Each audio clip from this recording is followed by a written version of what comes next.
Welcome, ladies and gentlemen, to the Fighting Couch Potatoes. I'm Liquid Gold Steve, and I'm here with Kadawfi Crush. Let's begin the killing time. And MattMatt. I don't have nothing funny to say. Rip Wolfwood. All right, so today we're talking about the man, the myth, the humanoid typhoon, Vash the Stampede. Didn't he get a up in rank halfway through the show? And up in rank, what do you mean? You know, where they called him a walking disaster? You know, everyone should clear the area, including the insurance women. Just like, yo, he gonna be what he gonna be.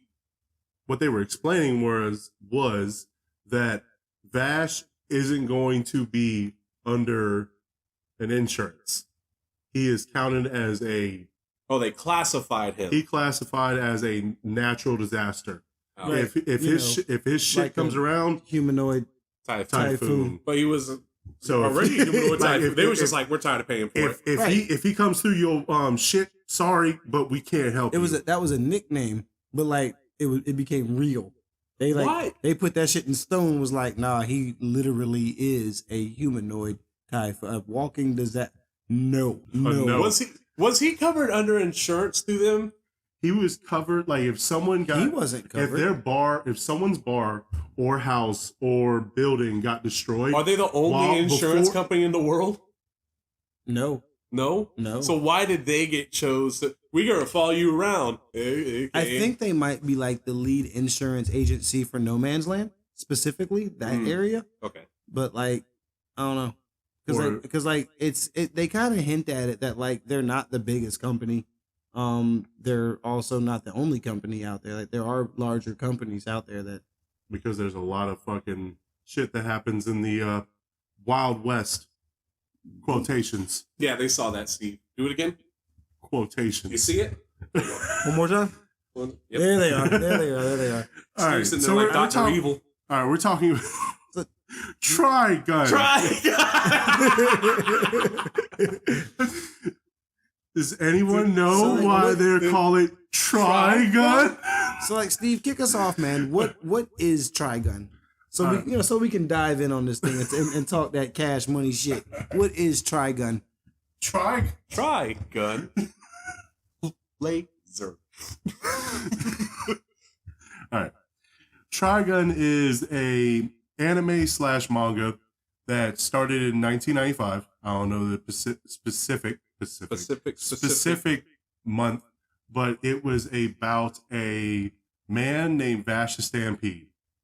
A man that has a $60 billion double dollar bounty on his head. Sweet ass red coat. With a sweet ass red coat and a 45 long Colt revolver. Slick ass revolver. Let's get that 22 bullshit out of here. Fuck you, Stampede. You have all right animation. Fuck that 22 long Colt. Fuck that 22 revolver. It's about a man that is looking for his brother, Knives. Trigun is about two plants fighting over the right to have other plants, either on the planet or not on the planet. And is that what Trigun's about? You know, VeggieTales. VeggieTales Redemption. Is that what Trigun's about? With a whole bunch of wholesome people and a Wild West setting. Starting it off, we meet Vash the Stampede. But it's not Vash the Stampede, but everyone thinks it's Vash the Stampede. It's some dude with a big ass boomerang. Yeah, that guy. Does anybody remember that guy? Yeah, I mean, he had the big boomerang that was like attached like a ripcord, like a lighter leash. Was it a lighter? It's like a lighter leash. It looked like a damn. It felt like it, right? It felt like it. Like in all honesty, it looked like Liquid Gold Steve with a mohawk. It did. Damn, it did. I would have never got them things in my ears though. Fuck that. I mean, and then when in the Wild West, who knows? And then met the I thought he was Nicholas D. Wolfwood when I first watched him because you were like, look for the guy with the cross. Kadawfi Crush said, look for the man with the cross when I watched Trigun. Why do you always look for the opposite shit from what I said? What was it we did in Dark Souls? It was something I told you like, oh, oh, when you killed fucking Solaire and trying to blame me, and you always do the wrong shit. Now, who'd you think was Nicholas D. Wolfwood? It was some weird guy that was working with the fake Vash. It was like Christopher Curtis, whatever, fucking blonde hair, blue eyed, fucking Christopher W. Curtis, some dumb shit. And he had he had like a gun that looked like a cross. I was like, that's Nicholas D. Wolfwood. Kadawfi was like, that's not Nicholas D. Wolfwood. You'll know when you see Nicholas D. Wolfwood. You know when you see a real one. You know, and just in case, like, all right, real talk. When we see nasty character design, this is what I'm talking about when I bitch about things like Juju Kaisen and fucking what's that other raggedy ugly one that you thought I was gonna like because you thought it was like Baki? Records of Ragnarok. Kingen. Records of Ragnarok. Yeah. Records of Ragnarok fucked me and you over. I think you didn't like this animation of Kingen mostly. But the characters look like trash too. Exactly. That's the fucking... I mean, they just look. But like these, when you look at something like Trigun, this is good character design. You know everything you need to know by looking at the character. You see Vash the Stampede in his big red duster. What do you think he's at? That was a really...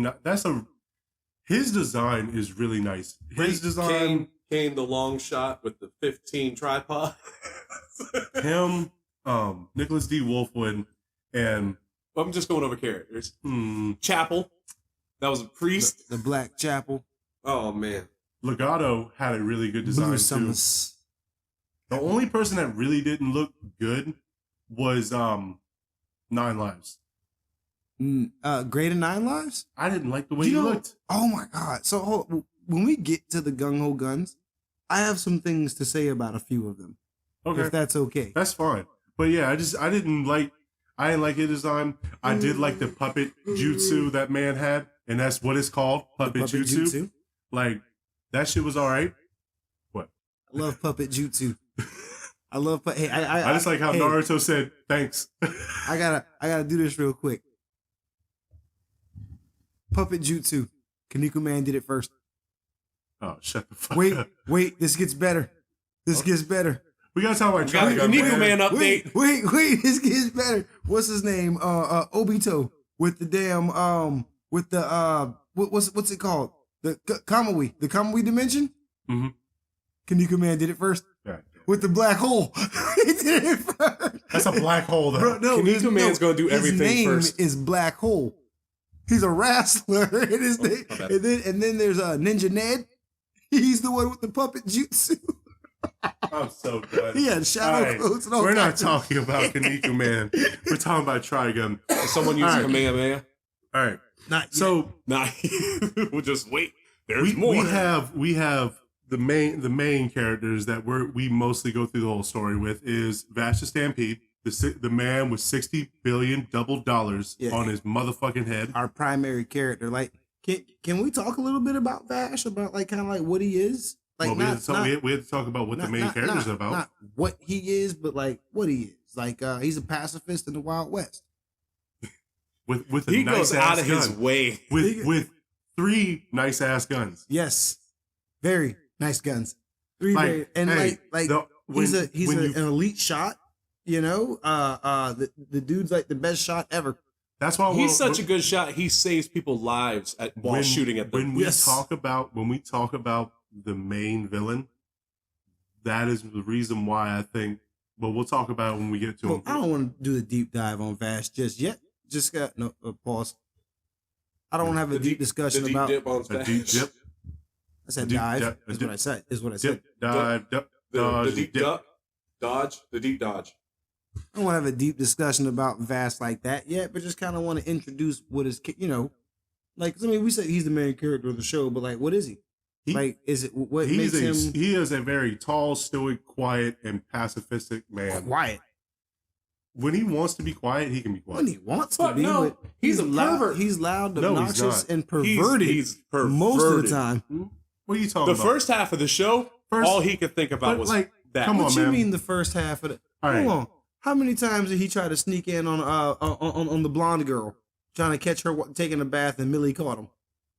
But he knew what she was. That's why he was trying to say. He was trying to say this. He knew what he. Yeah, he knew what she was. He knew exactly what she was. She was a hot blonde. No, she was a marshal looking for some corrupt shit that was happening. And I thought that was a great thing. What about at the very beginning? What is looking at her take a bath going to prove to him?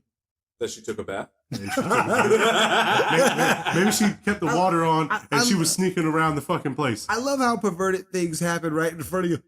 Nothing wrong with that. Nothing wrong with that at all. That makes sense. I mean, she's a mark. She was out here spying on people, so he was just spying on her. But how long was that childish shit he actually do that? All the way up until Dominique the Cyclops. So episode and the movie. And the movie. He did it. He did it extra in the movie. Yeah. Man, he was being He was nice. grabbing the side of her face, dude. He was above and beyond. Like he followed her off the ship. But like, it must be destiny that we're on the same ship. But I mean, in all and honesty, the same room was kind of like because he checked into her room. Thanks for letting me use your room. In all honesty, he did that and that was like and Millie more than halfway through the series. By the time he got to fight. By the time he got to fight Dominic the Cyclops. Like, that was more than halfway through the series. So, like, most of the series, Vash was either chasing tail or doing something ever so perverted. But he was still a good man. Yeah, he was absolutely a good dude. Like, he wasn't actually, like, groping nobody. Or, like, putting them in dungeons. Saw. Desert Punk. You know? Then you get to meet the two main ladies of the show. Oh, yeah. Two main ladies. Oh, yeah. Two good candidates for best girl, in my opinion. Two best candidates for best girl? Two good candidates. Two good candidates? For best girl. Two damn good candidates for best girl. Millie. I can see with Millie. Millie over Meryl. You can't see No, see I with can Meryl? see, I can... I'm not telling you to pick over one or the other, but... Millie. Two good... Okay. I'm saying. Yep, all right. Millie was too damn strong to be getting captured as much as she was. I like Meryl because Meryl had a brain where everybody else didn't. And if Meryl needed to get nasty, she had the Batman cloak of Derringer. I know, man. That shit was great. Derringer Meryl. Pow, pow, pow, pow. Hold on, man. Pow, pow. Stun Gun Millie sounds better, though. I don't know, man. Stun Gun Millie sounds... But Stun Gun Millie sounds funny until you see that giant claw contraption blast your ass. Now... Who is Derringer Meryl and Stun Gun Millie? Who are they to the show? Insurance brokers? Would they be insurance brokers? For the Bernadelli insurance agents. They're donut drop, like they're people that deliver donuts. That's it. They're the ones who apologize. Anytime they come to give you good or bad news, they got donuts in their hands. They got donuts. And most of the time, Vash is eating those donuts. Look here, in a terrible Wild West world, to get a pink box full of ooey gooey donuts, that's amazing. That's amazing. That is pretty hot good. and ready Krispy Kreme. Sorry about the city. I bet them sorry about for the real. city. And I mean, all right, so they're in the story. They're trying to find Vash, the Stampede, and trying to tell anyone around in cities that they're changing their terms of him to a local disaster, a natural disaster. Right. They were gathering the evidence to prove that Vash is what Vash is, to prove that the $60 billion double dollar man is worth every penny of that $60 billion double dollars, and that, you know, our insurance company just can't handle that. Sorry. He's a natural disaster. We need to get him clapped. They were out there scouting to get the paperwork pushed over so they didn't have to pay for shit when Vash destroyed things. You see that big linky motherfucker? Yeah, he is a bad motherfucker. He's a bad man, jamma. He is. And he is a pacifist at the same time. See, that's what's fucked up about Vash is like he ain't doing it. It's the people who are after him. Like, disasters chase him. Perfect example. I told you in an earlier episode, I do believe I mentioned I was playing a game called Live and Live, right? And I had Steve play one of the characters, and one of the characters in the game is an old gunslinger, and he is marked as a bad guy, or like has a bounty on his head, right? And it was found out later in the game that he put that bounty on there because he wanted to stop all the people from coming after him. Like he would face these people down, and then came to be known as this badass outlaw who does this, that, and the third. It was all rumors. He was a disgraced lawman who everyone wanted to come after. Sounds like Gungrave. Gungrave. Don't know. Y'all ain't ready for Gungrave. Y'all ain't ready for Gungrave. Vash is either the most unluckiest man or the most luckiest. He's the luckiest. I mean, I think it's the opposite. I think he's skilled and lucky. I think part of his skill is the luck. Did you see Badland Rumble? Mm-hmm. As soon as they cocked the weapon, he was underneath the table with all the bullets. All the bullets. Like how? I mean, every bullet in the room. There's skill and there's luck. I think that was a little bit of skill and luck. I think he has both at all times. And I think Vash has like a 10-minute cooldown on star power. I think he hits F1 and then gets it for 10 seconds and then it's a 10-minute cooldown. That's why he activates the plot. He activates plot armor. That's the donuts. He has to fill them back up with the donuts. Right. So for our last main character of the crew, the best, the one. I wouldn't say the best. The only. Get out. Get out. You get out. This is my house. All right. Best. The one. The only. Nicholas D. Wolfwood.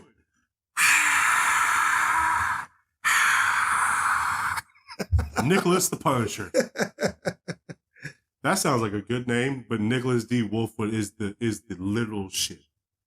Oh yeah, he's the best. He is the coolest character in the show.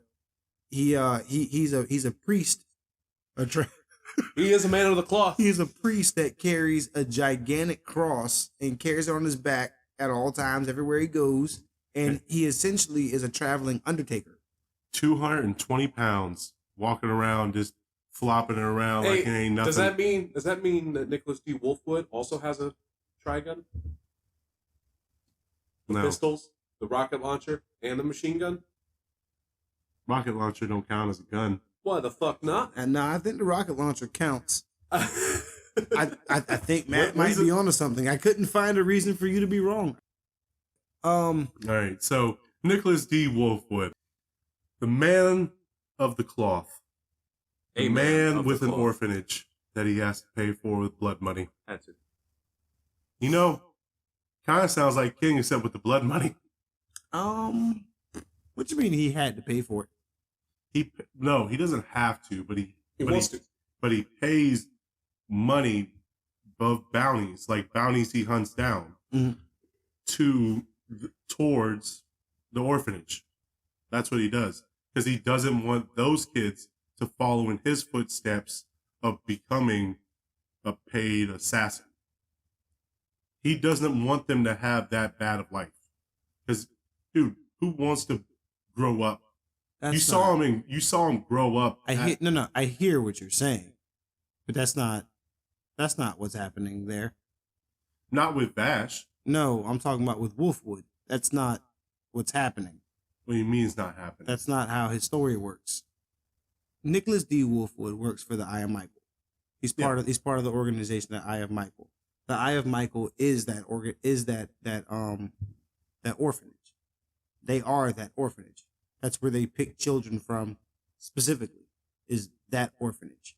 No matter what Wolfwood does, children will always be picked from that orphanage. I took it different that he made his own, he broke away from the Eye of Michael because he didn't want to do what he was doing. So he became... Remember the sand steamer? So maybe in the in the Stampede was different. That was my fault. That was my fault.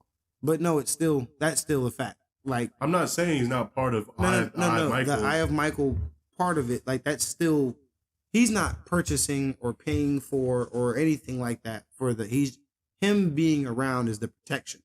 Then why is he saying that he's making honest work for the kids in the episode when he was. I mean, he'll when he was always be a dying. good influence, but like he's not purchasing or taking care of them in that way. That's not what he's doing out there. Wolfwood is a traveling undertaker. He is a mercenary. I know he's a mercenary. But He's he's handing not. out funerals. But he's not. He is handing out funerals. But he's And not, preaching at them. He's not. And making you pay $20,000 double dollars for Right, it. like Wolfwood's not that noble. Like he is, but he's not. At the beginning, he wasn't. No, like the whole time. The whole time, he never really didn't get to be what he is. But you know, I'm jumping too far ahead. I'm jumping way too far ahead. I'm guessing I must have heard different from explanations I heard and how I'm taking Nicholas D. Wolfwood. But hey, everyone has an opinion. I mean, we all I feel like I'm more right than you, but I guess you won't feel like that. And feel as right as you think you want to feel, sir. Take Wolfwood and go on the grave with him.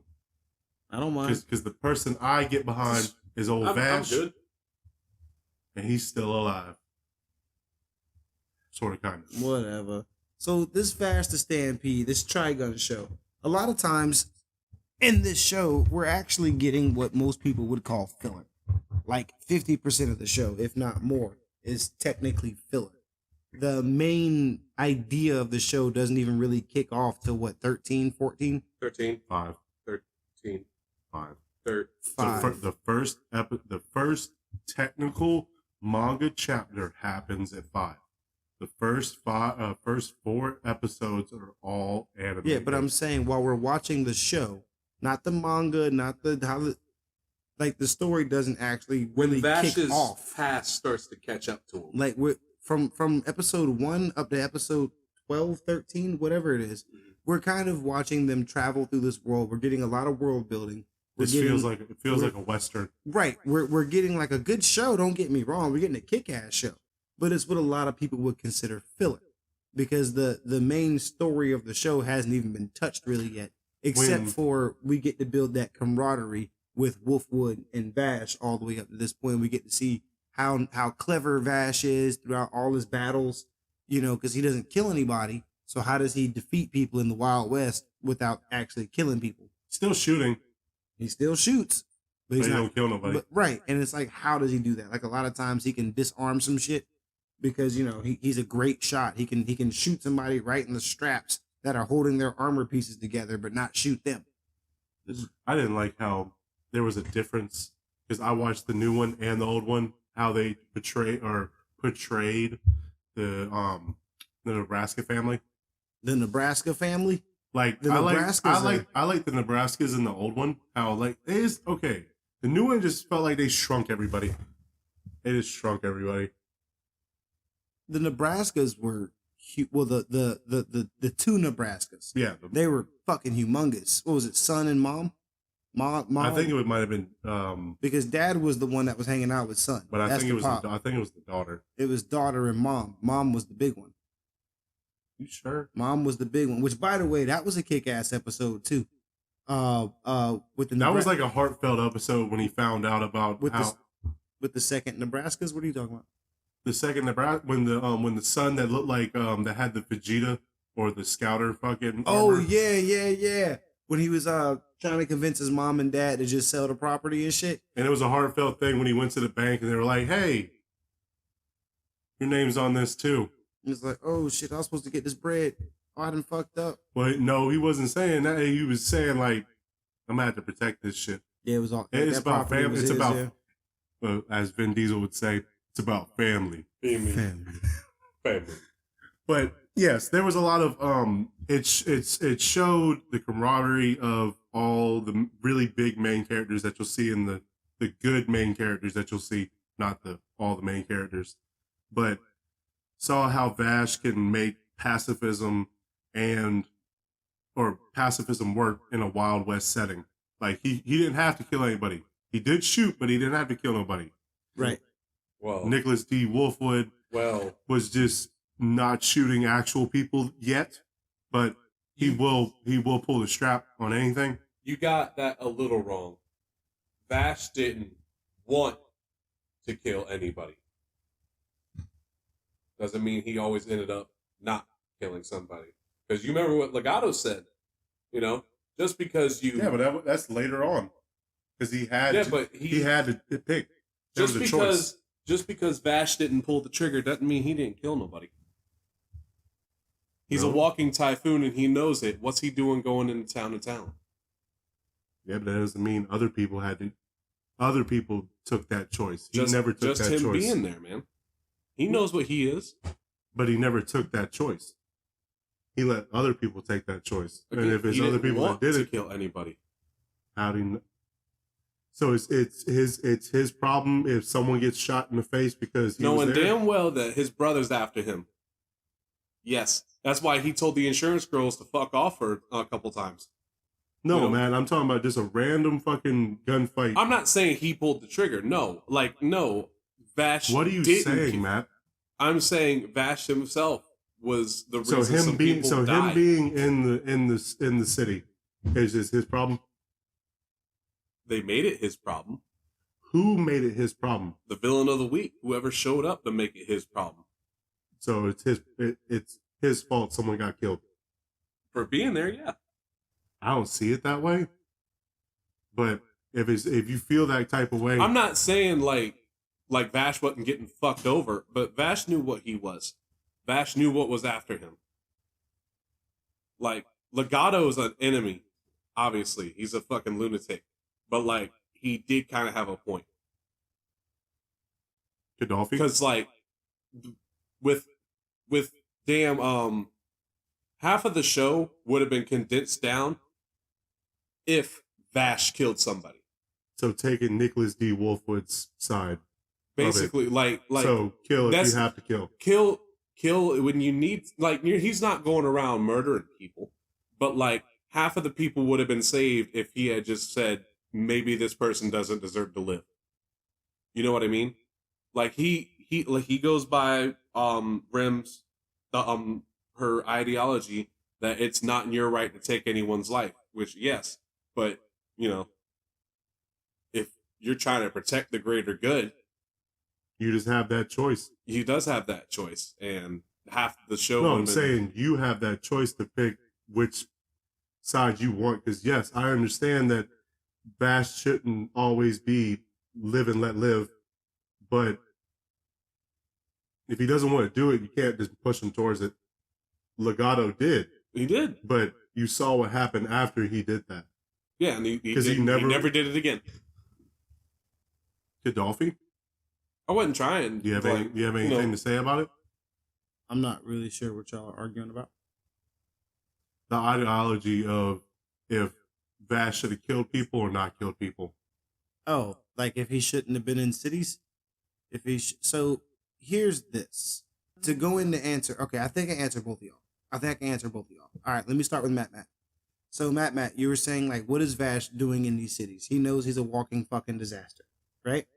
All right, so something that we kind of failed to mention about these towns that they live in, they're run by these giant light bulb looking things called plants. I thought plants were just actual plants when I first watched it. Everything's a plant. People are plants. Not that way. I mean, like a working plant, like a power plant. Like a power plant. That's what, and it is a power plant, but it's not as what you think. Right. It's as more, a power plant. Like people work there, and it's more of a power plant than it is an actual living, breathing plant. Yeah, I know what you're talking about. Even though the thing that they call plants are living, breathing creatures. Yep. The main character is one of them. They're man-made living, breathing creatures. Vash the Stampede, as we know, he is a plant. He and his twin brother Knives. You see them big motherfuckers? They're trees. They're what they is a plant gave birth to a set of twins, some way, somehow. I don't really know how, but when it did, they popped up and they were, now that gets deeper. Anyway, back to Matt.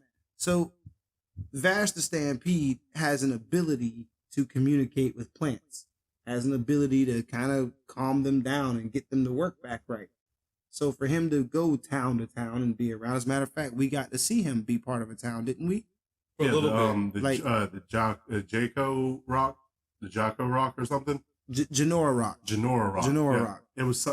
I thought it was Jabroni Rock or something. Jabroni Rock. Jabroni Rock. But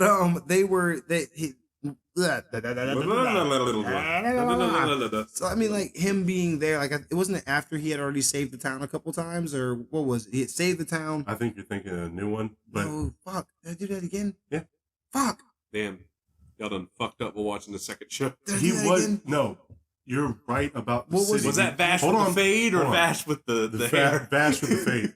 Yeah, they're still in Janora Rock with the Nebraska family, but it was different because the Nebraska family came there just to muck up and try to find Vash the Stampede. Right, but after he Janora saved Rock them from the Nebraska family, and they were like his friends for a split second, and then they wanted his bounty. Right. The beginning of the episode, they wanted him. That's what they found it out. Then the Nebraska family came, destroyed the city.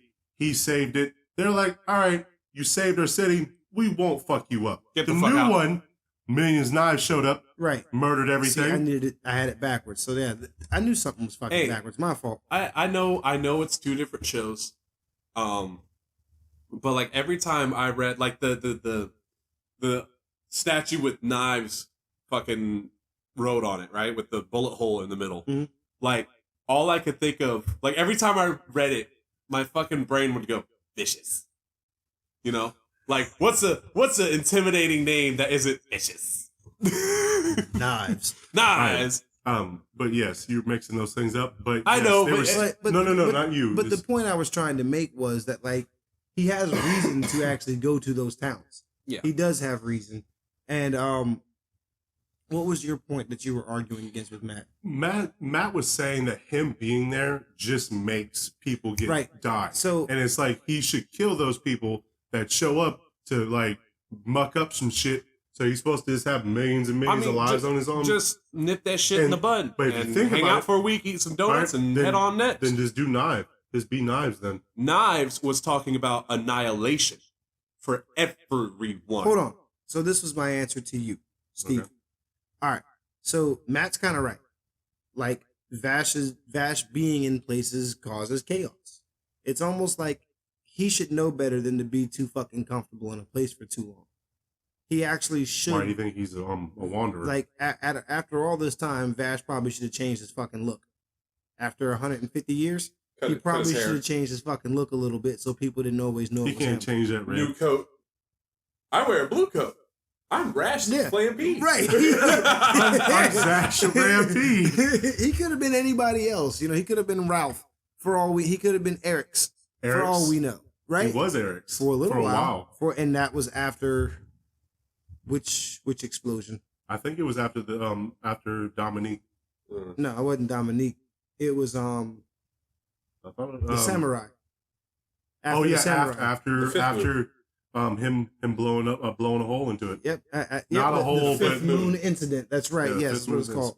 Like, so I mean, like, there's reason for him to be places, but at the same time, he probably should have taken better precaution about what he was doing, considering.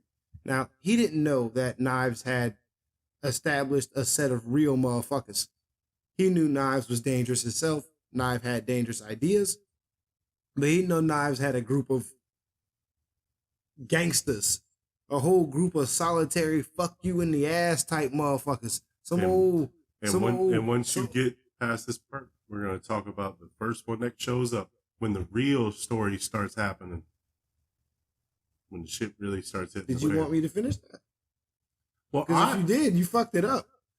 Sorry. If you did, you fucked it up. But anyway, so Steve, let's talk about the real motherfuckers. Let's talk about the first of the gung-ho guns. Manev the Gale. I thought Manev the Gale, he looked like a hired gun. He looked like Gigas from Tekken. He looked like a hired gun. That motherfucker's Gigas. Mixed with like Shocker. He looked like a fake-ass bomber man. If he looked like Blue Beetle mixed with Shocker. If he was purple and had guns all over him. Like, Manev the Gale did some serious shit though. Like after Vash went into another city. It wasn't Janora Rock. It wasn't that, but it was another city, and he got caught up and got arrested. And they were trying to pull out his bounty. And that's when Legato started sending some of his knives. Told Legato, and Legato told another person to get his ass to going. That's when Legato started delegating the gung-ho guns to get their asses in gear to go handle Vash the Stampede. When he started killing people, and then Vash straight up was like, all right, something gotta give, or someone gonna die. That was one of the cooler parts of the show, too, when Vash finally popped his shit loose. Because then you finally saw Vash had a secret gun.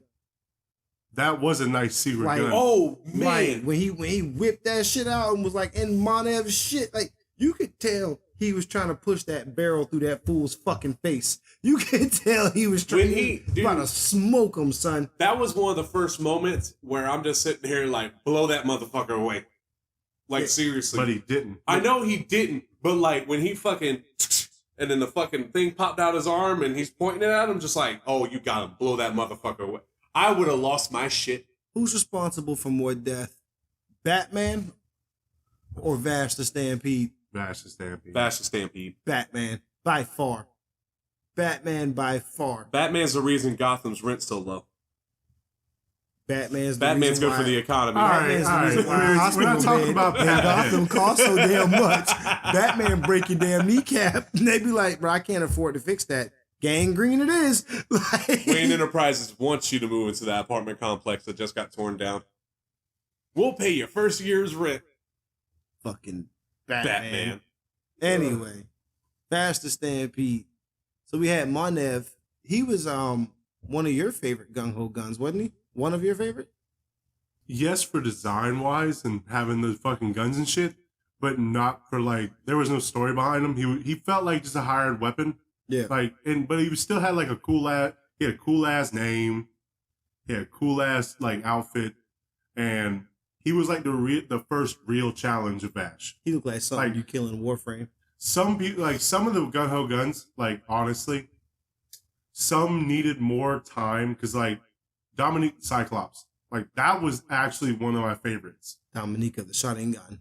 Like, why she get 10 minutes? Like, maybe. Like, all he had to do was, I broke my finger earlier. I'm going to focus on the pain and just turn off your shotgun gun. Like, Matt, did you have a favorite gung-ho gun? Oh, the Blade. Raijai the Blade. Oh, the Atomic Samurai? Dude, the fucking gun popping out that shit. I was like, oh, shit. Yeah. But he didn't use that gun for gun. He used that shit to go like fucking slice that weapon real fast, boy. That motherfucker said, oh, he used it as a rifle. Yeah, he did. Straight up, he put it up to his shoulder as a fucking rifle. Yeah. Yes. But I thought it was using he used it as a rifle at one point. Like, I think he only shot once or twice, but like it was before the kaboom. It was before the Kamehameha. It was before the That's like one of the coolest shots in the show, where he is trying to avoid shooting him with the angel gun, where he's shooting his hand up into the air, so he won't. That right there is like using his other gun to push the gun to get the gun to the gun. Yeah, and then go pointing it at the fucking moon. That's what I do like about the show. The characters are really good, but like there's a lot of good imagery in this show. Yeah, you know, you have big moments that are like take their time on screen to show you what the fuck is going on. Right. You know what I'm talking about? Like with the moon. Like he didn't just fucking and then blew a hole in the moon. Like he is drilling through that fucking moon. Yeah. That was pretty cool to see that. Like him drilling through it, him trying to withstand the blast. And man, tearing the tops of the buildings off just from the fucking cool, the shockwave. Destroying July with the same thing. Now, all right, you want to talk about July? Let's talk about that July. Yeah, let's do July. When he destroyed July, first of all, Knives is an asshole. Yeah. Knives is a complete fucking asshole. That was ridiculous. Are you trying to shoot me? Are you seriously going to shoot me again? Or yeah. Fuck yeah, man. Fuck you. Yeah, fuck you, Sideways Knives. You deserved it the first time too. He was And if Vash, another thing about Vash killing people, if Vash hadn't missed Knives, we wouldn't have had a show in the first place. He wouldn't have been, like, I think he might have been the humanoid typhoon eventually, knowing him, but, like, we wouldn't have had all that death caused by, Legato, fucking Chapel, damn, I mean, what's E.G. Mind? He was only the humanoid. Whack-ass E.G. Mind. He was only called the humanoid typhoon because he destroyed July. Or because Knives made him destroy July. That's the whole reason why he was the human. So, like, if he had gotten Knives earlier, but he never would have become the typhoon. And then Wolfwood wouldn't have died. A lot of people Don't would have take died. away a life. You don't have that choice. A lot of people wouldn't have died if it wasn't for Knives. Oh man, the fucking episode where they went back to when they were kids and it was showing like Knives fucking killing off the crew slowly. Oh, that shit was creepy. He made Jeff. He made Jeff go to sleep. Do all the shit. The fucking Like that was really fucked up. How he how did the girl how did that happen? What? She at the trial, how they explained it. The girl was. How about we skip over that part? What are you talking about? Knives had. Oh, you talking about on the seed ship? All right, fuck, bruh. All right. Anyway, context. Damn. We're gonna skip over that part where he shot that woman and did nothing else. So, like, the actual reason that these people are on this ship, I mean, not on this ship, but on this raggedy ass planet, is because of Knives and Vash. Well, it's mostly Knives. It's mostly Knives, but Knives and Vash. Well, honestly, it's the human race because they destroyed Earth and they took those ships to move to a different place. And then somehow they found a plant, made plant babies, and those plant babies We're gonna grow these kids out of an asparagus. One turned evil and said, I don't want any of these humans living. And one said, you can't kill humans. Dude, like, it's one of those stories, like with, they basically, like, made Ultron. Ultron was born, went to the internet for 15 seconds, and then decided that genocide was the right thing to do. Oh, yeah. That's pretty, Knives just don't want to kill the whole, he doesn't want to kill. He doesn't want. He wants to kill the humans. He wants the plants because he believes that the humanity, the human race are going to kill themselves anyway. So why help them? And they're going to wipe the plants out. They're going to use the plants up all the way. And it's basically humans are pieces of shit again. Yeah, The second episode should have showed you that. With to be honest, I thought the second episode showed a great thing when the rich guy that the marshal was fucking looking over, he was a piece of shit. He didn't show it to the very end, but he was fucking, this is my plant. No one's going to fucking steal it. It was his. It's like... He paid a lot of good money for that with his nice mustache. With his nice fucking Monopoly mustache. Yeah, he had a nice mustache. He paid good money for that shit. He paid good money. And his dad just happened to have a piece of property that was on water. I mean, shit.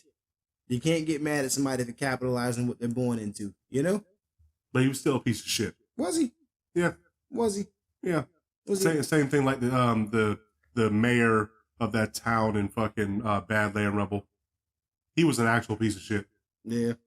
You know, so as far as the gung-ho guns are concerned, I actually had a favorite gung-ho gun of my own. All Again, right. besides Wolfwood. I was a big fan of, and I was only a big fan because I felt like there should have been more to this character. This character shouldn't have been an episode of the week villain. But I liked Zazie the Beast, the little boy with the revolver, and he was controlling the worms. I liked his power. I didn't like him. I liked him. I liked him because I just knew there was more to that character. Like something wasn't translated properly. And I did my little deep dive bullshit, you know what I'm talking about? And come to find out, Zazie the Beast wasn't the child. Zazie the Beast was the worms. Yeah. And was using the child as a what do you call it? An avatar? What's the word? A host. A host. Thank you. He had 3 hosts in the manga. Yeah, in the manga, yes. Anyway, he was one of my favorite gung ho guns. Obviously, the puppet master was pretty cool. Puppet jutsu. The dude with the sniper rifle. I never remember that dude's name. Kane, the long shot. Was it Kane or was it Kanine? Kane, something like K9 or that. something. All I remember is the 15 tripods. The dude had a sniper rifle as long as a football field. With a That shit. I He mean, was like Pastor Troy two said. things. Pastor Troy said he's shooting bullets as long as dangalangs. There's no way. Motherfucking Kang.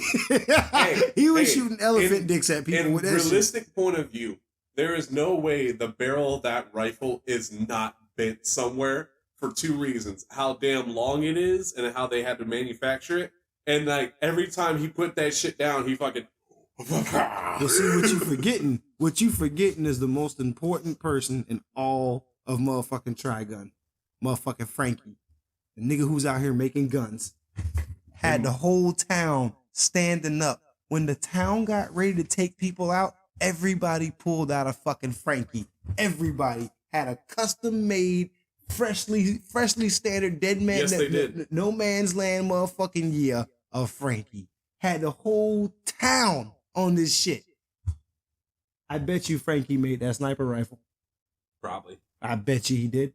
Hey, I want to know. Okay, I want to know. He got the fucking invoice for that shit and was like, "Yeah, I could do the mechanism and da-da-da." And you want a 100-foot barrel? Exactly what I want. I want a 100-foot barrel. All right, shit can shoot over a damn hill, can it? I just want to know this. Like, how did Frankie not tell that? Like, how with his weapon? Like, he had the fucking Frankie didn't battery, whatever, in the fucking top of the. What question are you asking? Like, how did Frankie not see Vash's revolver as that ultimate weapon? Because he can't activate it. Yeah, he can't Even take it apart, like you couldn't see that. When he took it apart, there was just hard, material inside. You know, like a gun. But when Vash activates it, shit starts to, a piece of it flies off. That one piece inside starts spinning around, going crazy and shit. Like that's not like some shit you and I could see. Yeah, because we don't have angel Knives went and made those. Like he took a year. He was like, "Hey Vash, follow me to this ship. All right, I'll be back. Just wait for me here." 1 year later, and Vash is just sitting there, just I don't want to be alone. Yeah, right. Like you think about it, like they're just standing there, like they are trees, man. They're the same, like they're tall as fuck, and they're like 50,000 years old. No, they're just like 130 years old. They're just better than you. That's all. They're just plants, They're man. just better than you. They're just better than you. That's all it really boils down to. Can we finally talk about the trashness of Knives in the 1998 anime? I don't know, man. I would like before we get with the main villain. There are 2 people I do want to mention, as we did earlier in the show. I would like to talk about Wolfwood and Legato. And if y'all want to, we could talk about Saxophone Man, but Vid Valley, the Horn Freak. I wouldn't mind talking about Legato and how we finally got our real introduction to Legato and the nastiness that is Legato. Man was eating a hot dog. he was eating a hot. You want a hot dog, kiddo? Just chilling. Doing nothing. Hey, I don't mean that. Legato had Vash so shook. They was sitting there communicating through their minds. I mean the real introduction to Legato Blue Summers. Explain. And the gung ho guns. I'll set the stage. A gang of assholes, the Rodericks. They all dressed like the guy on They all dressed like Donovan on fucking Streets of Rage. You mean Family. family? But the Rodericks all show up into this bar in tow with a couple gals. One gal just starts staring off into the distance. She sees a pretty man, a pretty man with blue hair and an outfit that don't make sense in real life. That's a JoJo character. He sure was. He sure was. It's a JoJo character. What you doing here? Because this woman who was brought in here by these gang members is staring at this dude, one of the guys gets jealous. And when he gets jealous, he slaps her. Mm-hmm. He slaps her to the ground. And you think that'd be enough. But no, he starts talking shit. You over there fucking looking at him? What is it, because he's better than me? And then he proceeds to stomp a mud hole in that bitch and walk her dry. And Legato don't do a motherfucking thing. Legato just keeps on eating the steak.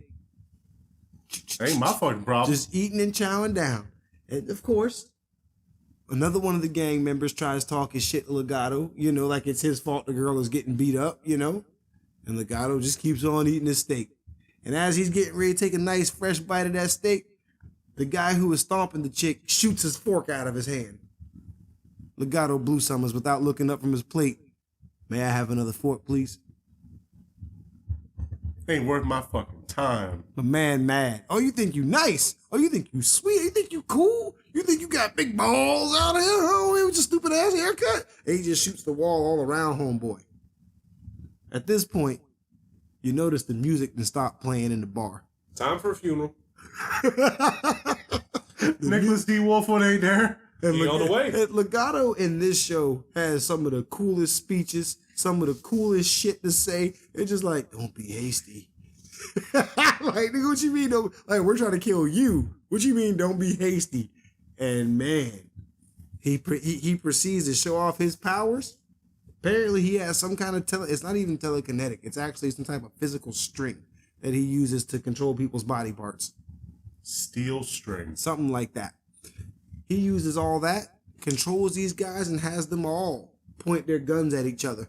Whole gang of dudes in here pointing guns at each other. And the beauty of this scene is the dude playing the saxophone looks up, sees everybody as fucked, and goes, play the music. It just starts playing that saxophone back, and everybody kills each other. They just start shooting. It's a whole, oh man, it's one of the most beautiful death scenes I think I've ever seen. There's such thing as a beautiful death scene. I think that's a beautiful death scene, like the pure carnage, and you didn't actually get to see like heads explode. Yeah. You know, and that was like you knew there was terror just on the other side of that camera that they weren't showing us. But that saxophone carried you right through it. You could feel the screams in the woman's voices, but you didn't care because that music carried you right on through. And Legato finished that damn steak, didn't he? And walked out. Yeah, Legato, to me, in the show, is more of an actual villain than Knives is an actual villain. Mm-hmm. Like when Vash, spoilers, when Vash actually had to kill Legato, like it meant something. Like it was like, because, well, yeah, he made him kill him. It kind of meant something because Millie and Meryl would have fucking died if he wouldn't have shot him. But he did all those things. He sent the gun-ho guns. Well, his brother told him to send them, but he was like the mouthpiece. He was the leader, the guy that was wanting to cause pain to Vash. Yeah, and he had his arm. Yeah, and he had his actual left arm instead of his robot left arm, which Knives took that arm. Let me take that. And then gave it. And hey, you get it. He shouldn't have shot him the first time. You gonna shoot me again? Mother, give me that arm. Give me your hands and feet. Legato, and then Matt, you wanted to say something about Wolfwood. Mr. Wolfwood. Now, Wolfwood had an idea that if someone needed to get shot, they was going to get shot. Very simple idea. Very simple. Vash inspired Wolfwood to change his ways. A man of the cloth. Trying to be, let me save lives instead of taking them.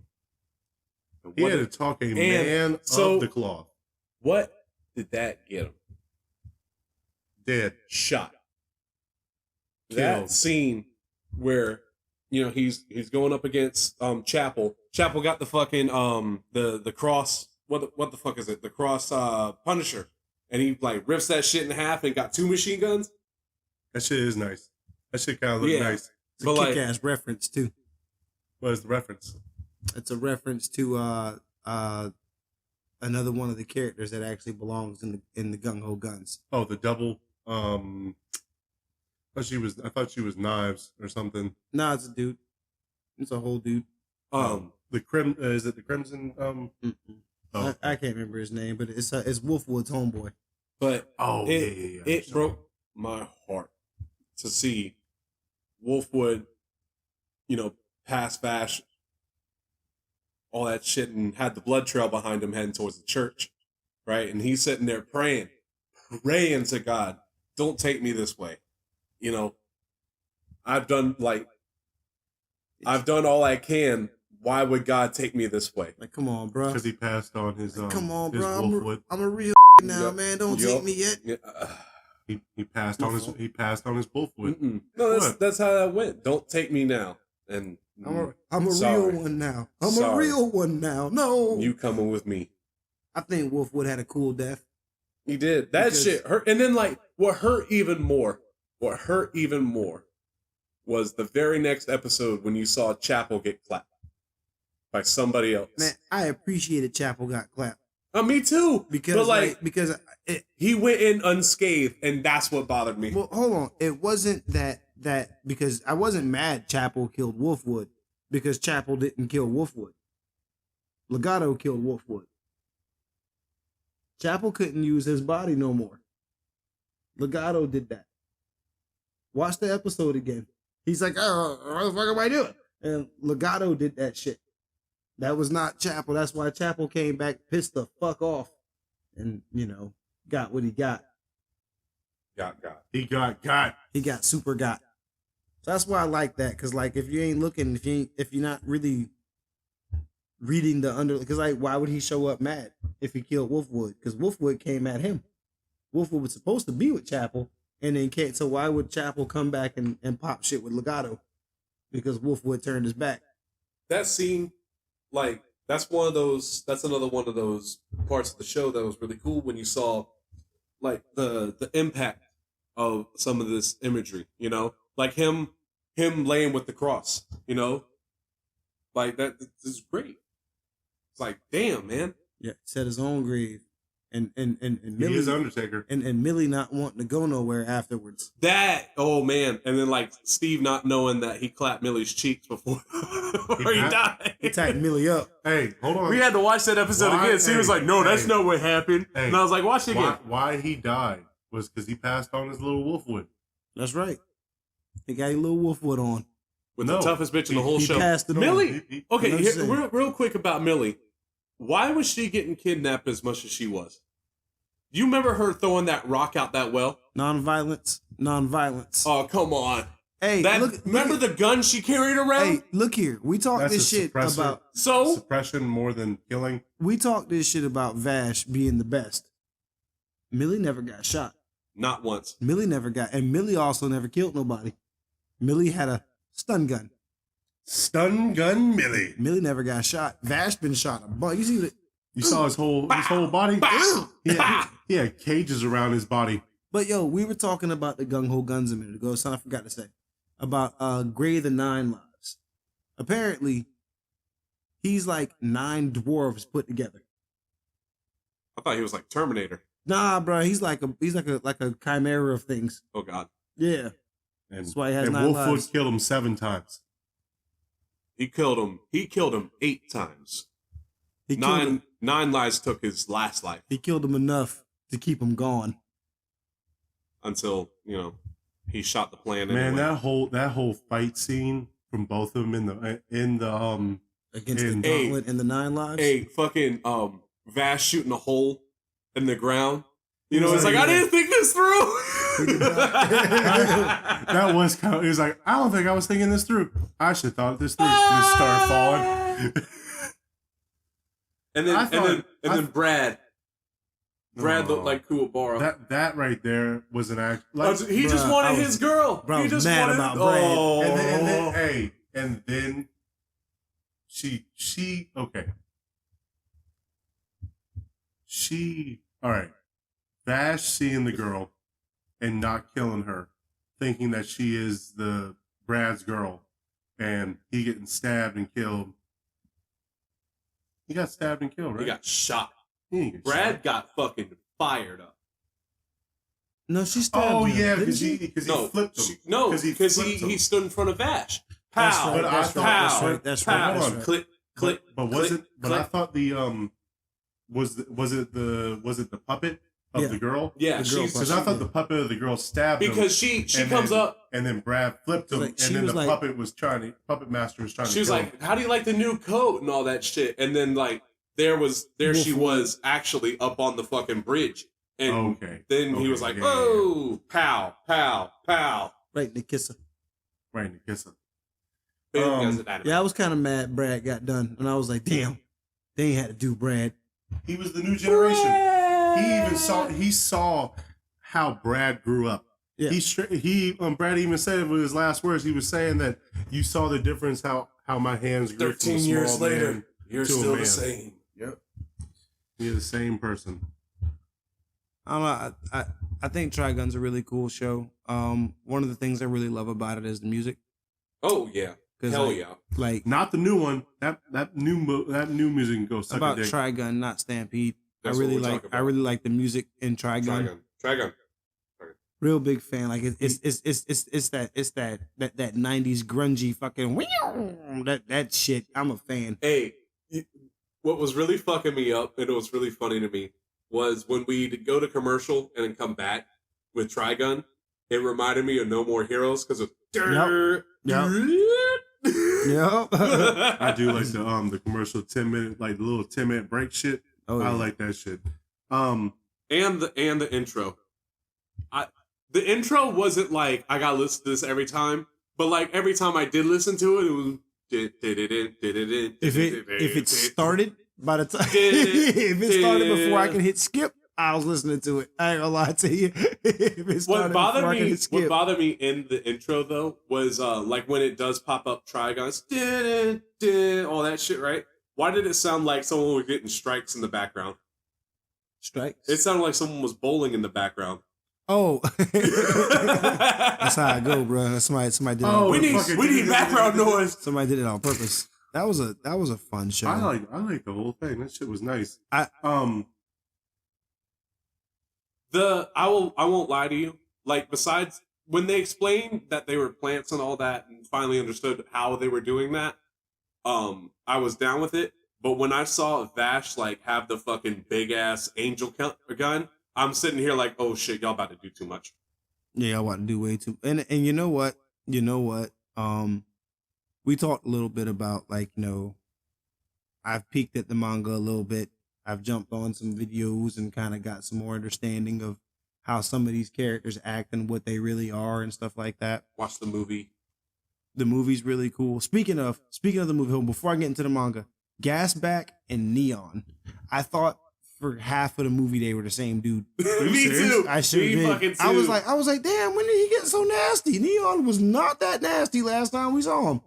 And I was like, wait a minute. Did Neon have a gang of people? I like how they tried to make it the 90s like style design, Yeah. but you still saw that like the 2000 like how like it was it was newer. it was newer, but like you could see how they were trying to make it. It still hit just right. Like it felt like you hadn't really left Trigun by the time that came out. I have a gripe, and this is like a weird gripe, but this is about Nicholas D. Wolfwood, and it's not even about the character; it's about the voice actor. I don't know how you guys feel about it, but when I hear like Vash the Stampede is Vash the Stampede, and if they changed the voice, it would turn me I'm off. glad he stopped laughing like he did. Fuck that. And, like I like All the right, nervous hold on, laugh, hold on, but hold on. that shit got annoying after Hold a on. minute. I feel that the person that played Nicholas D. Wolfwood in the English dub was the perfect voice. They changed him in Badlands, and they changed him in the new Yeah, one. he was way different in Badlands. Because like it sounded like I don't know. He like, didn't sound like Wolfwood in Badlands. Now, I did actually watch this shit in sub and dub. I split, 13 episodes dub, 13 episodes sub. I think episode 13 I watched subbed and dub. Okay. And what I discovered was that shit was spot on. Like they didn't change they didn't change much of what was said. You know how like sometimes we get the sub and dub and like they have to change the words around? It's spot on. The characters sounded great. In sub. They sounded wonderful. I think I actually like the way Wolfwood sounds better in dub. I mean in sub. He doesn't sound like a girl. He got that man voice. Why would he sound like a girl?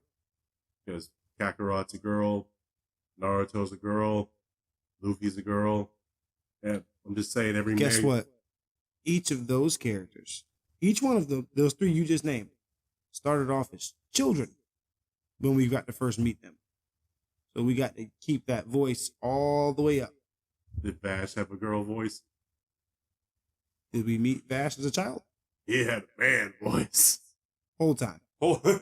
Whole Even time. 12 years old had a man voice. That head of lettuce got a deep ass voice. Hey now, Knives, you can't be doing that. Hey, he wanted in there hey. like Stone Cold Steve Austin. Let's hear Knives. What? What? his plant acorn dropped quickly. But what I was trying to say earlier about the manga though was that apparently in the manga the action sequences are too fucking hard to keep up with. This is what kind of stopped me from reading it. I tried a little bit of Maximum. I tried a little bit of regular Trigun. It was too difficult to really see. Like there was a lot of artwork and detail put into the shit. But I mean, like you could look at one of the pages, at one of the panels, and you could see like somebody maybe getting kicked or hit with something, maybe, and then you like see like a foot and then like a hand and like is the person spinning in circles. You can't really fucking tell. It's like there's like so many panels like that where like action is happening, but you don't know what the fuck's happening. Like, are they in the air? Why are you upside down all of a sudden? Are you standing on the seat? No, you're not. It's an action spot. What the fuck is going on? And like it's like that a lot. But as far as like some of the writing and stuff, it's obviously it's a lot more detailed. With the story, a lot richer of a story. You get a lot more information about what Vash is, but it's also still sprinkled in like the show was. And then once you get the Maximum, shit gets retarded. It gets flat out stupid and more bloody. It gets more bloody. It gets crazier.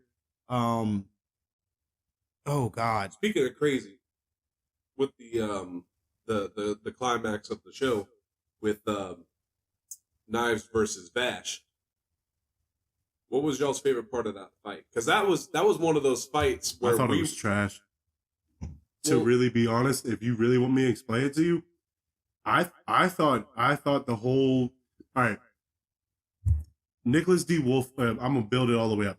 Watching Nicholas D. Wolf would suck. All right.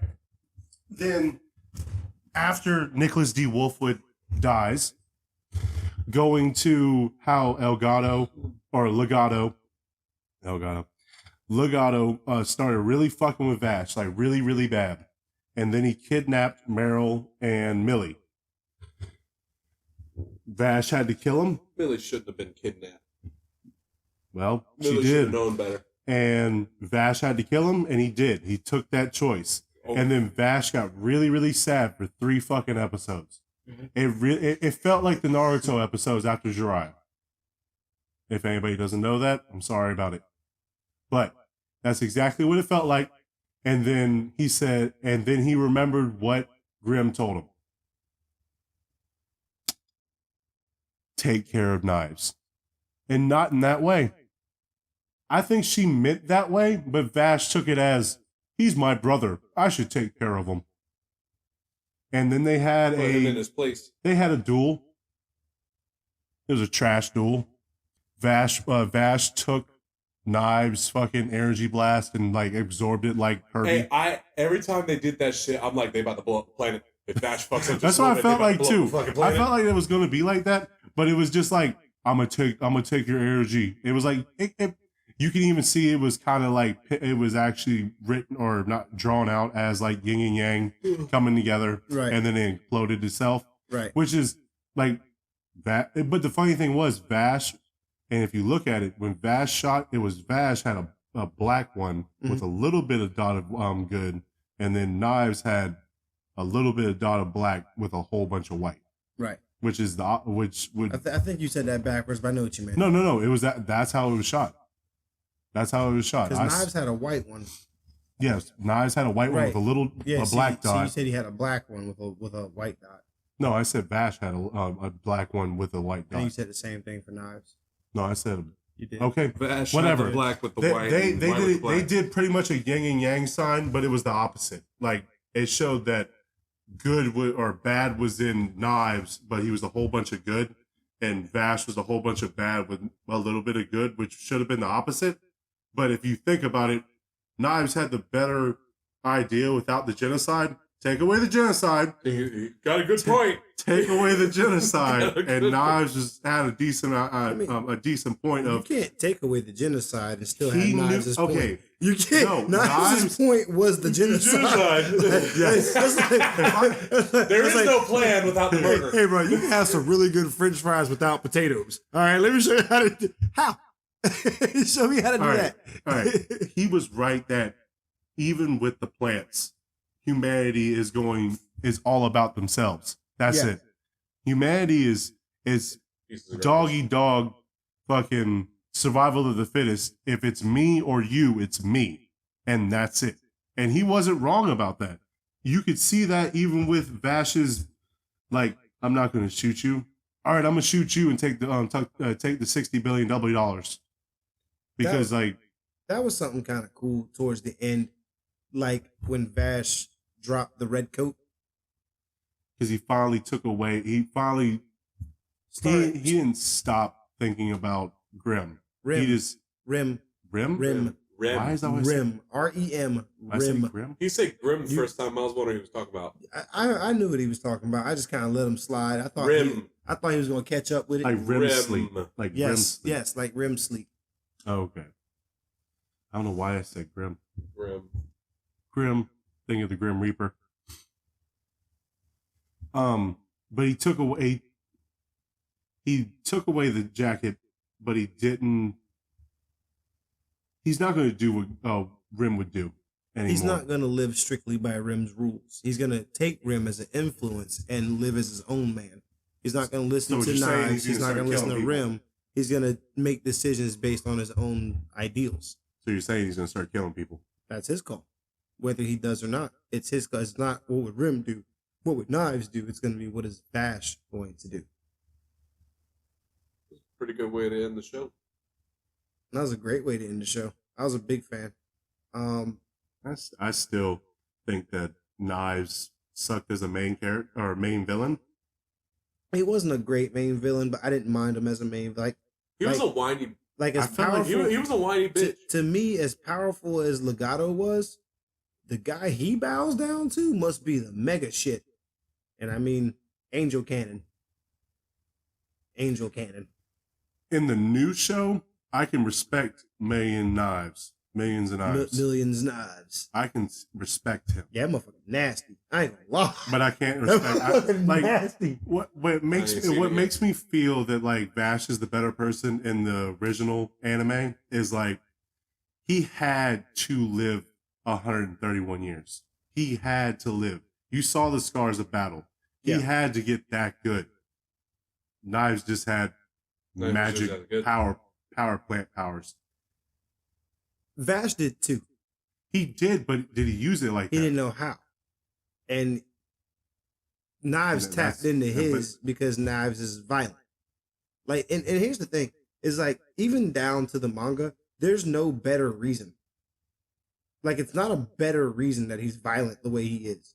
Like, him again, he and Vash witnessed the same ugly face of human beings. They both reacted very poorly to it. Very fucking poorly. Vash regressed into a pussy and Knives turned into a monster murder machine man. Like, Vash wanted to kill himself and like Knives didn't. And like, no, actually Knives wanted to kill himself originally. I thought it was Vash wanted to kill himself and Knives Knives went into a coma. Vash went into the coma. Knives wanted to kill himself. What I was trying to get, it doesn't really matter, does it? What I was trying to get at, was like, at the end of the day, Knives was just fucking evil.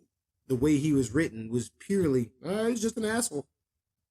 Like, he wasn't written to be he wasn't written to have an arc or to be different or to be better. He was written to be a fucking piece of shit. Fucking murderous bastard. Does anybody have any final thoughts about the great underrated anime Trigun? Watch Trigun.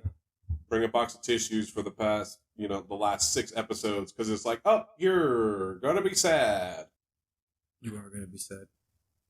You may cry. Okay. I'll take the last one.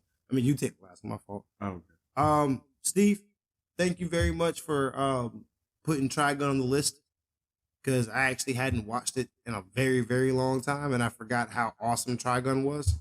I forgot how cool the characters really were, how great the designs were, the Wild West motif, Stun Gun Millie, Derringer Merrill, motherfucking Vash the Stampede, Nicholas D. Wolfwood. I know the Punisher, I know, but Nicholas D. Wolfwood. Oh, that sounds better. It's a great Westerner name, fucking everybody had really cool names, they had great character designs. I forgot just how awesome this show really was, and thanks, man, for giving me an opportunity to dig deep into it. I wanted to leave this last because I don't know if we could really bring it in. We talked about the designs and everything, but did you know that the creator of Trigun was a big Spider-Man fan? I did not. He was a big fan of Todd McFarlane's style of Spider-Man. If you didn't notice how he was drawn, what did Vash look like in the intros? He was red. Spawn. Didn't he? He kind of looked like I saw Spawn. the fucking cape looked just like Spawn. And how he was drawn so skinny and small and fucking That's linky. Awesome. And if there's another fun fact to me. I learned it today. Monev, the Gale. Mm-hmm. What's Monev spelled backwards? That's pretty cool. That whole design is Venom. He was a big Venom fan as well. So he made Monev the Gale as Venom. And if you look at it now, it's like, I can kind of see it. It's not like all the way there, but you can kind of see it. I even still think he looked like Shocker more, but that's just me. But yeah, I thought, and you can kind of see it now how, like, you ever seen, like, Spider-Man Unlimited? Yeah. I know it's not a great show, That shit was but look at the design of it. Venom and Carnage If you look stupid at as hell, the that shit. animation and then look at Vash the Stampede, it's like kind of there. It's like, damn. There's some similarities and some influence, definitely. Yeah, I think it's kind of funny that if you look at Trigun 98 and look at the Spider-Man cartoons we had in 98. Well, to me, it feels like it's a 90s style. It is a 90s style. I always thought it was really cool how, like, our cartoons weren't as good looking as anime was. You know what I mean? Like, our Saturday morning shit we would watch as far as, like, the X-Men and stuff like that. Still been some bad anime I've seen. It didn't look as good as, like, my Saturday evening anime. You know what I mean? Toonami. Fox in the mornings, Toonami at night. They said what I learned was that Trigun really didn't sell well or even like show well as an anime until it came to the States and started playing on Toonami. That's right. When kids started watching it, and that's what Badlands happened. Okay, I ain't gonna lie to you. Cartoon Network and Toonami brought some shit back. What was it? Futurama? Futurama was gone for a long time. Bullshit, Toonami got Futurama. Adult Swim? Adult Swim. The same shit. But that's like Adult Swim is brought it back. Yeah. Brought back Family Guy too, didn't it? Family Guy was like gone for a little minute. Family Guy kept going away. But yeah. And Adult Swim was always home to Family Guy. Anyway. But Trigun and Spider-Man. No. This has been the Fighting Couch. This has been the Fighting Couch Potatoes. I'm Liquid Gold Steve, and I'm leaving out, this is the greatest show since sliced fucking bread. You guys can go fuck yourselves. They didn't have shows when they first started slicing bread. Don't forget to check us out on Instagram, Twitter, Spotify, YouTube, and Facebook, all at the Fighting Couch Potatoes. Do not forget to like, share, and subscribe.